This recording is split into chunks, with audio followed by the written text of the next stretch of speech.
Hello viewers, আশা করি ভালো আছো। প্রতিবারে নিয়ে আপনার সামনে নতুন আরেকটি ভিডিও নিয়ে চলে আসলাম। আজ দেখাবো যে আপনারা যারা আবেদন করেছেন প্রাথমিক পর্যায়ে, তোমাদের রেজাল্ট কিন্তু প্রকাশিত হবে 23শে জুন। ঠিক আছে, তারপর থেকে কিন্তু কলেজ নির্বাচন করা শুরু হবে। হ্যাঁ, এখানে আমার সামনে যে নোটিশটা দেখতে পাচ্ছেন, এখানে লেখা আছে যে প্রথম পর্যায়ে নির্বাচিত শিক্ষার্থীদের ফল প্রকাশ 23শে জুন। ঠিক আছে, রবিবার রাত 8টার পর থেকে কিন্তু যারা প্রথম পর্যায়ে আবেদন করেছেন তাদের রেজাল্ট কিন্তু প্রকাশিত হবে। ঠিক আছে, তোমাদের রেজাল্ট প্রকাশিত হওয়ার পরেই কিন্তু তোমরা যে 5টা অথবা 10টা কলেজ দিয়ে আবেদন করেছিলে, তোমরা যে কলেজে চান্স পেয়েছো তোমাদের কিন্তু SMS যাবে। ঠিক আছে, SMS যাওয়ার পর তোমাদের যে কাজটা, তোমরা কলেজ নির্বাচন করতে হবে। ঠিক আছে, আমরা দেখতে পাচ্ছেন যে শিক্ষার্থী নির্বাচন না করলে প্রথম পর্যায়ে নির্বাচন এবং আবেদন বাতিল হবে এবং পুনরায় ফি সহ আবেদন করতে হবে। তোমরা যদি সেটি কনফার্ম অথবা নিশ্চয় না করো, ঠিক আছে, তার কিন্তু তোমরা ফি সহ কিন্তু আবেদন আরেকবার করতে হবে। কিন্তু যে আবেদন করছে সেটা কিন্তু বাতিল যাবে। নিশ্চয়টা আসলে কি, আপনারা যে 6টা অথবা 5টা তো 10টা পর্যায়ে যে আপনারা আবেদন করেছেন আপনার পছন্দক্রম অনুযায়ী, যদি আপনার পছন্দ কলেজে যদি আপনি না চান্স পান, তাহলে আমি বলবো যে প্রথমবার কনফার্ম করার দরকার নেই, পরে আবার আবেদন করতে পারবেন। আর যদি প্রথমবার যদি আপনার পছন্দের কলেজটি পেয়ে যান, তাহলে কিন্তু কনফার্ম করতে পারেন। যদি কনফার্ম না করেন তাহলে কিন্তু সেটা কিন্তু বাতিল হয়ে যাবে। আবার বলি, যখন কনফার্ম যদি একটা কলেজ আপনার পছন্দ না হয়, যদি বলে কনফার্ম করে ফেলেন, তাহলে কিন্তু আর আবেদন করতে পারবেন না। তার জন্য বলছি কনফার্মটা একটু শিওর করবেন। যদি আপনার পছন্দের কলেজ হয় তো অবশ্যই কনফার্ম করবেন। আর যদি মনে করেন না তার চেয়ে একটা বেটার আপনি পাবেন কলেজ, তাহলে কনফার্ম করার দরকার নেই। ঠিক আছে, আমি আপনাকে দেখাবো যে কীভাবে কনফার্ম করবেন। ঠিক আছে, কনফার্ম করার জন্য তোমার যে ওয়েবসাইট আছে না, সেই ওয়েবসাইটে চলে যাবেন। আমি যে মেইন ওয়েবসাইটে দেখতে পাচ্ছেন যে একাদশ শ্রেণী স্মার্ট বোর্ড সিস্টেম, সেটা কিন্তু বর্তমানে তো আবেদন শুরু এখনও কিন্তু সময় রয়ে গেছে, আবেদনের সময় কিন্তু রয়ে গেছে। আজ কিন্তু 31 তারিখ, সময় কিন্তু এখনও রয়ে গেছে। আবেদন চলবে কিন্তু 11 তারিখ পর্যন্ত। ঠিক আছে, আবেদন করার পরে আপনি এই যে ওয়েবসাইটটা এইরকম দেখাবে না কিন্তু। ঠিক আছে, এখানে দেখাবে যে এই ধরনের যে অভিনন্দন, আপনি নিচের কলেজে ভর্তির জন্য মনোনীত হয়েছেন। ঠিক আছে, অ্যাপ্লিকেশন যে আপনি যে নাম, এই নামটা দেখাবেন নিচে।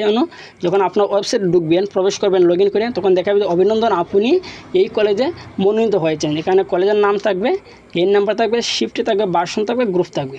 ঠিক আছে, এটা পাওয়ার পর আপনারা কনফার্ম করতে হবে। কনফার্ম করার জন্য প্রথমেই কিন্তু কনফার্ম করতে গেলে আগে কিন্তু তাদেরকে টাকাটা পেমেন্ট করতে হবে। আমরা ভর্তির সময় দেখছি যে আগে প্রথমত টাকাটা পেমেন্ট করা লাগে। বিকাশ অথবা রকেট যে কোনো ওয়েতে আপনি টাকাটা পেমেন্ট করতে পারবেন। ঠিক আছে, আমি আপনাকে দেখাবো বিকাশ থেকে কীভাবে আপনি পেমেন্ট করবেন। বিকাশে পেমেন্ট করার জন্য আগে বিকাশ অ্যাপে চলে যাবেন। যাওয়ার পর নিচে দেখবেন আরও যখন ক্লিক করবেন, তারপর নিচে দেখবেন যে XI অনলাইন অ্যাডমিশন।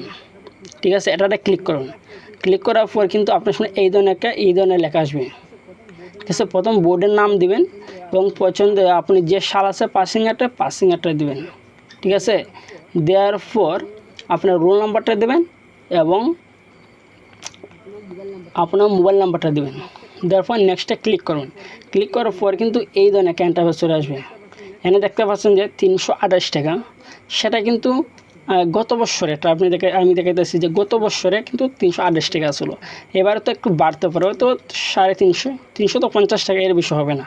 ঠিক আছে, দেওয়ার পর নিচে দেখতে পাচ্ছেন যে পরবর্তী ধাপে যান, এটাতে ক্লিক করবেন।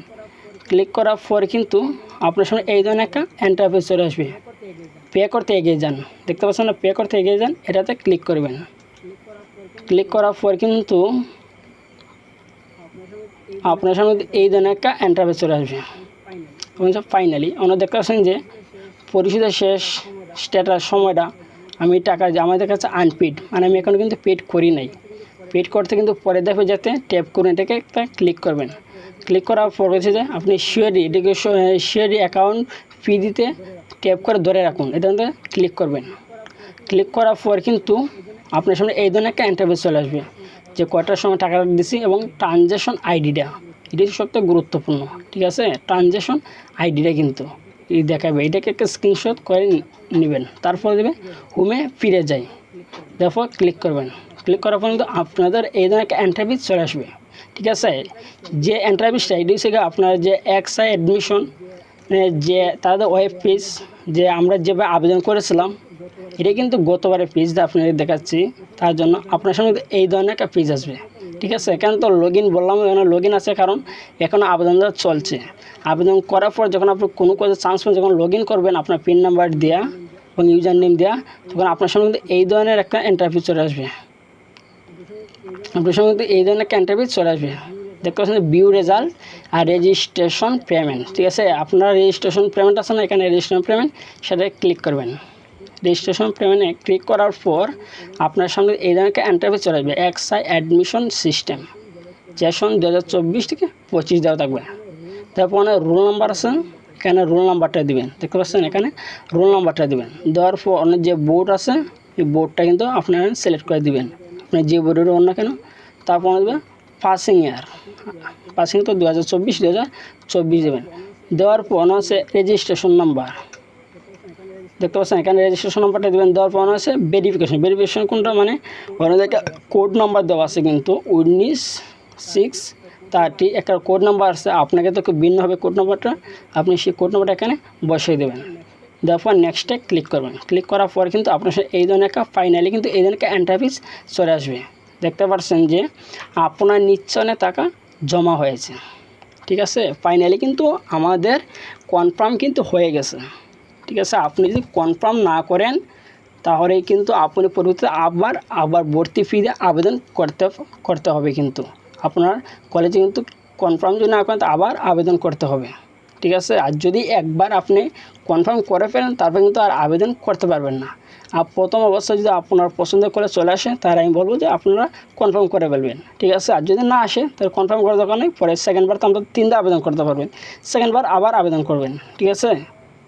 তো এখানে দেখতে পাচ্ছেন প্রিন্ট করুন, প্রিন্ট করলে অপশন আছে, সেখানে ক্লিক করবেন। ক্লিক করার পর আপনি যে সাবমিট করছেন সাবমিটের একটা পেপার চলে আসবে, সেটা স্ক্রিনশট অথবা আপনি ডাউনলোড করে নিয়ে প্রিন্ট করে রেখে দেবেন, ঠিক আছে।